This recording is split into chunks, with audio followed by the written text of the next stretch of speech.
graduate at the beginning of this month. Yeah. Good, Linda. Oh, thank you. So Robbie is 11 now. He was 10. He was 10 when we started a year ago.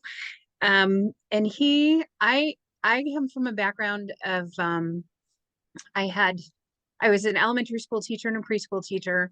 And so as he started to learn letters and numbers, I kept saying, I don't think he's processing language appropriately or something. Something's not right. He's not hearing us. And he had a lot of ear infections. And so that's just where we went. And both of my parents are hearing impaired. So that was the immediate assumption that it was a hearing issue, not so much a vision thing.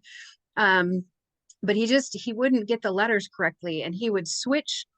I said it's almost like dyslexia, but he's not switching the letters. He's like switching the whole sentence, which makes sense to me now. But at the time, I couldn't figure out what he was doing.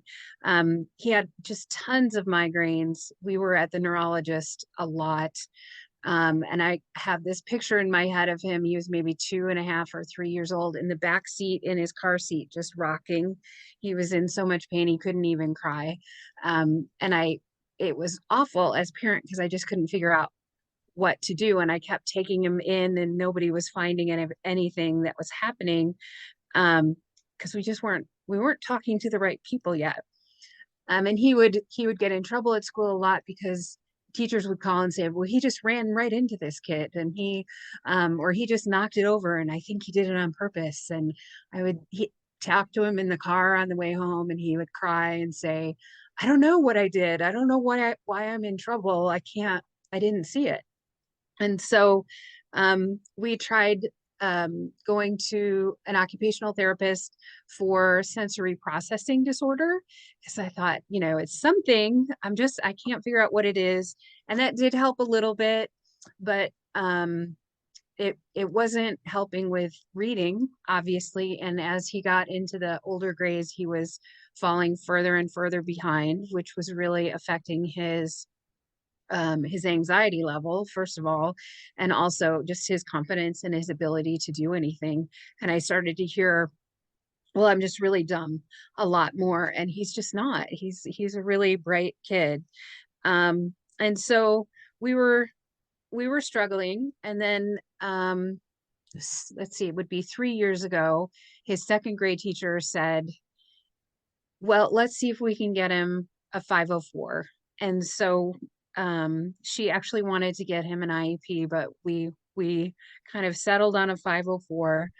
And he was diagnosed, or the special ed teacher and the school psychologist and the pediatrician all said, well, I think he has ADHD. And I said, my experience in working with ADHD as a teacher is that they have it or they don't. They don't have it in school, but not at home. So I don't think this is what it is. When he's not worried, he doesn't have it. And they just really um, pushed and pushed. And I second guessed myself and I put him on Ritalin, and he became very depressed. It was a very, very bad scene. It was very scary for me. And so I took him back off of it. And I have huge regrets about that. So one of the things that I would recommend to people is if your gut is telling you something's not right, then, go with your gut because you're the parent and you know that kiddo better than anybody else. So then COVID happened and we had the shutdown, and I was actually kind of not excited that there was a pandemic, but excited that I had time to spend with Robbie. And we were homeschooling for a while. And it was just him and I. Like I said, I haven't experienced as a teacher and had worked with special ed kids quite a bit. And when it was just he and I, he got up to grade level. When he went back to at the end of third grade, he was at grade level because I would change the way if he wasn't getting it, I would do it a different way. And I get in a classroom, you can't always do that, right? So I'm not saying his teacher did it wrong. I'm just saying when he had an opportunity for something different, it went better for him. And then he went back to school in fourth grade and everything started falling apart again. And so I asked him about school, and he's right around fourth grade, they switch over to a lot more work from the whiteboard, a lot more electronic stuff.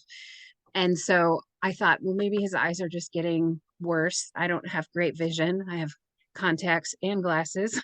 So I took him in to see Dr. Amy Suda upstairs from you guys. And she said, yeah, his vision's okay. And I'm like, yeah, he can't see the board. And she said, oh no, he can't see the board. But he's 2020. That's, and I was confused because I didn't really get this. But she showed me with the ball. She said, can you see that he can't see that? And I was like, well, I believe that he can't, but I can't see what you're doing either. So, maybe I'll do this next. And she said, okay, sent us downstairs. And man, it's been such a game changer. And as a single parent, it was challenging. It was, because I pulled him out of school and I homeschooled him, and had to take out a couple loans, got a grant from Healthwell, and made it work though. And it people say to me now, would you get up every Monday or every Wednesday and Friday morning again for, and I absolutely. There's no, the way he is now compared to the way he was a year ago, there's just no comparison. It's just so amazing. And I was telling Kelly and Dr. O'Connor and Debbie before, he got a 97 on a math quiz on Friday. That never happened before. And he got 100% on a paper today, and he made a goal in soccer. And it's just, life is very different right now, and I would do it again in a heartbeat. And like I said, my big regret is not going with my gut earlier on that one and saying, no, that's not what that is. There's something else that we're missing and we need to find it. So that's our story. We're very happy we did it, and he's continuing to improve. The light therapy really helped a lot with the migraines and the anxiety. You saw a huge difference there as well. So thanks, guys. You're welcome. Thank you, Linda.